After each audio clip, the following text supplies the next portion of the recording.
মানুষকে ভোট দিতে দেয় না, জোর জুলুম প্রত্যেকটা ইলেকশনে আমরা দেখেছি। তার ব্যতিক্রম এই যে কালীগঞ্জে উপনির্বাচন হলো, এটাও তার ব্যতিক্রম হলো না। এখানেও শাসক দলের রক্ত চাই। শাসক দল আর কত রক্ত নেবে? মমতা বন্দ্যোপাধ্যায় একজন মহিলা মুখ্যমন্ত্রী হয়ে আর কত বাংলার রক্ত নেবে? সেও তো একটা নারী, ছোট্ট শিশু, 4র্থ শ্রেণীতে পড়ে, তাকেও বলি হতে হলো। কেন বলি হতে হলো? এই যে উপনির্বাচনটা হলো, ভোট গণনা তখন শেষও হয়নি, অন্তিম লগ্নে বিজয় উল্লাস, সেই বিজয় উল্লাস রাস্তার মধ্যে হবে, পুলিশ জানে সমস্ত কিছুটাই। তারা যখন সেই উল্লাস করছে, বোম ফাটাচ্ছে, পুলিশ থাকা সত্ত্বেও কেন তাদের বারণ করলো না? পুলিশ কেন তাদেরকে কন্ট্রোল করতে পারলো না?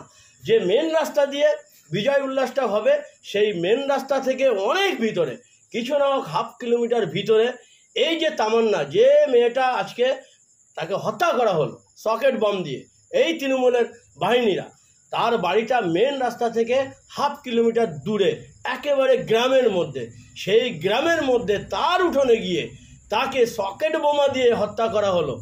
কেন হত্যা করা হলো? তার একটাই কারণ, তারা সিপিএম দলটা সমর্থন করে। তারা প্রত্যক্ষভাবে রাজনীতি করে না, তারা সিপিএম দলকে ভালোবাসে। সিপিএম দলটা করে বলেই আজকে তাদের বাড়ির উপরে গিয়ে বোম ফেলা হলো, সকেট বোম দিয়ে একাধিকভাবে তাদের বাড়িতে আক্রমণ করা হলো। অবশেষে ওই ছোট্ট শিশুর উপরেও সেই বোমটা মারা হলো এবং তাকে হত্যা করা হলো। এই সমস্ত বিষয় নিয়ে মাননীয় মুখ্যমন্ত্রী, তার কোনো ভূমিকা নেই। তার দলের লোকজন যেভাবে বোম বন্দুক নিয়ে দাপাদাপি করছে সারা বাংলা জুড়ে, আমরা তো দেখতে পাচ্ছি, কোনো ভূমিকা নেই। তাদের বিরুদ্ধে কোনো অ্যাকশান নিচ্ছে না। আদতে মহিলা মুখ্যমন্ত্রী তিনি কি চান? বাংলায় আর কত রক্ত চান? তিনি শুধু গদিটাই কি তার একনিষ্ঠ হয়ে গেল? বাংলার মানুষের প্রতি তার কোনো মায়া দয়া নেই? আজকে বুঝুন তো, ওই যে বাচ্চাটা মারা গেল, তার বাবাও কিন্তু পরিযায়ী শ্রমিক, এটা কিন্তু মাথায় রাখবেন। আজকে বাংলায় কাজ নেই বলে উড়িষ্যায়, যেই উড়িষ্যার কথা আমরা প্রত্যেকটা মুহূর্তে শুনতে পাচ্ছি, বাংলা ভাষীদের সেখানে উচ্ছেদ করে দেওয়া হচ্ছে, তাদেরকে বেধড়ক মারা হচ্ছে এবং তাদেরকে মেরে রক্তাক্ত করে বাংলাভাষী বলে, বাঙালি বলে তাদেরকে এই বাংলায় পাঠিয়ে দেওয়া হচ্ছে। আজকে কাজ নেই বলে সেই তামান্নার বাবা পরিযায়ী শ্রমিক হয়ে সে থাকে উড়িষ্যাতে, সেখানেও নিরাপদ নয়। আজকে তার সন্তান বাংলায়, তার সন্তানও নিরাপত্তা নয়, তারও নিরাপত্তা নয়। তাহলে মানুষ যাবে কোথায়? বিরোধী রাজনীতি করে বলে কি তাদের কোনো সম্মান, তাদের বেঁচে থাকার অধিকার নেই? কি চায় মুখ্যমন্ত্রী মমতা বন্দ্যোপাধ্যায়? অসভ্য মহিলা মুখ্যমন্ত্রী, তার পদত্যাগ করা উচিত। আজকে যখন এই বিজয় মিছিল ভোট গণনার আগে থেকেই তারা শুরু করলো এবং সেই জায়গায় এখনো পর্যন্ত মুখ্যমন্ত্রী তো সেখানে যাওয়া উচিত ছিল। ছেড়ে দিন মুখ্যমন্ত্রী, সেখানে যিনি জিতেছে বর্তমানে সেই আলিফ, তারও তো উচিত ছিল সেই বাড়িতে যাওয়া, তাদের সঙ্গে কথা বলা। তিনিও বিজয় উল্লাসে মারছে। তাহলে এরা মানুষ মারা রাজনীতি করছে। এই মানুষ মারা রাজনীতির বিরুদ্ধে এই বাংলার প্রত্যেকটা মানুষকে জাগ্রত হতে হবে, এই বাংলার মানুষকে গর্জে উঠতে হবে। তা নাহলে কিন্তু আগামী দিন সমূহ বিপদ দেখা দেবে।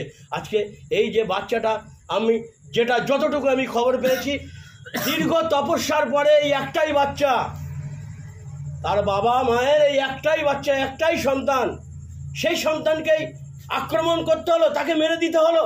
তারা শুধু বিরোধী দল করে বলে, বিরোধী রাজনৈতিক দলে ভোট দিয়েছে বলে। এই কোন বাংলায় বাস করছি? এই কোন বাংলায় বাস করছি? এটা হয় না, এটা চলতে পারে না, এটা চলতে দেওয়া যায় না। এই ছোট্ট শিশুর ছবিটা যখন দেখছি, বুকটা কেঁপে উঠছে। তার দিকে যখন তাকাচ্ছি, তার যে দেহটা ছিন্ন ভিন্ন হয়ে গেছে, চোখ দিয়ে টপ টপ করে জল আসছে, আমি বাকরুদ্ধ হয়ে যাচ্ছি। আজকে বাংলার মানুষ, সে যে সম্প্রদায় হোক না কেন, এই বাচ্চাটার দিকে তাকিয়ে, এই বাচ্চাটাকে নিয়ে যদি তার অনুশোচনা এখনো না হয়, এই তৃণমূল বিজেপির বিরুদ্ধে এখনো যদি বাংলার মানুষ সোচ্চার না হয়, আগামী দিন প্রত্যেকটা ঘরের প্রত্যেকটা বাচ্চার উপরে এরকম বম্বিং করবে আর তাদেরকে উড়িয়ে দেবে যদি তারা বিরোধী দল করে। এটাই কি বাংলা চায়? এটাই কি মুখ্যমন্ত্রী চায়? এটাই কি অভিষেক বন্দ্যোপাধ্যায় চায়? এটাই কি ট্র্যাডিশন হতে চায়? লুটেরার বাংলা চলছে। এটাই কি স্বাধীনতা? এই স্বাধীনতা কি আমরা চেয়েছিলাম? আমার মনে হয় বাংলার মানুষকে, প্রত্যেকটা মানুষকে আমি করজোড়ে নিবেদন করছি, প্রয়োজনে পায়ে ধরছি, আপনারা এখনো জাগ্রত হন। এই যে আগ্রাসন করছে এই বিজেপি, এই তৃণমূল, এদের যে বাইনারি সিস্টেম, এরা একই প্রোডাক্ট, নাগপুরের প্রোডাক্ট। এদের বিরুদ্ধে এখনও সোচ্চার হন। এরা বাংলার মানুষকে ভালো চায় না, বাংলাকে ভালো চায় না। এরা ফ্যাসিবাদী নীতি নিয়ে চলছে, এরা আদানি আম্বানির পকেটে ভরাতে চাইছে, এরা নিজেরা রক্তের উপরে দাঁড়িয়ে, মানুষের লাশের উপরে দাঁড়িয়ে এরা এদের গদি বাঁচাতে চাইছে। বাংলার মানুষ বুঝতে পারছে, সাধারণ মানুষ বুঝতে পারছে, কিন্তু তাদের করণীয় নেই। কারণ এদের হাতে বোম বন্দুক তুলে দিয়েছে এই মুখ্যমন্ত্রী মমতা বন্দ্যোপাধ্যায়, এই অভিষেক বন্দ্যোপাধ্যায়। বোম বন্দুকের রাজনীতি হচ্ছে, এদের বিরুদ্ধে গর্জে উঠতে হবে। তা না হলে কিন্তু আগামী দিন সামনে সমূহ বিপদ। আমি যখন বাচ্চাটাকে দেখছি হৃদয় কেঁপে যাচ্ছে। আমি আমি আমি সকলের কাছে অনুরোধ করব, আপনারা দেখছেন যারা যারা নিশ্চয়ই হৃদয় কেঁপে যাচ্ছে। আজকে একই ভোট, এখনো 26-এ ইলেকশন, 26-এ যে বিধানসভা ভোট, তার সূত্রপাত কি এখান থেকেই শুরু হলো? আজকে একটার পর একটা যে মুসলিমদের 90-80% ভোটে এই মুখ্যমন্ত্রী এই মসনদ দখল করে বসে আছে, দাদাগিরি করছে এই অভিষেক বন্দ্যোপাধ্যায়। আজকে সেই মুসলমান যারা 98% ভোট দেয়, সেই মুসলমানকেই বলি হতে হচ্ছে এবং মুসলমান দিয়েই বলি করা হচ্ছে। আজকে হিন্দুদের মধ্যে হিন্দুদের লড়িয়ে দেওয়া হচ্ছে, আজকে মুসলমানদের মধ্যে মুসলমানের লড়িয়ে দেওয়া হচ্ছে, হিন্দু মুসলমানের লড়িয়ে দেওয়া হচ্ছে। বিজেপি তৃণমূলের এই বাইনারি সিস্টেমকে মুখ্যমন্ত্রী মমতা বন্দ্যোপাধ্যায়, অভিষেক বন্দ্যোপাধ্যায়, এদিকে শুভেন্দু অধিকারী থেকে শুরু করে, নরেন্দ্র থেকে শুরু করে, অমিত শাহ থেকে শুরু করে, এরা কি শুরু করেছে? এদের বিরুদ্ধে গর্জে উঠতে হবে। আমার সনাতনী ভাইরা যেমন গর্জে উঠেছে, মুসলিম ভাইদের এখনো ভাবতে হবে আমরা কোথায় আছি, কিভাবে আছি, আমাদের আগামী দিন কি, আমরা কোথায় থাকবো।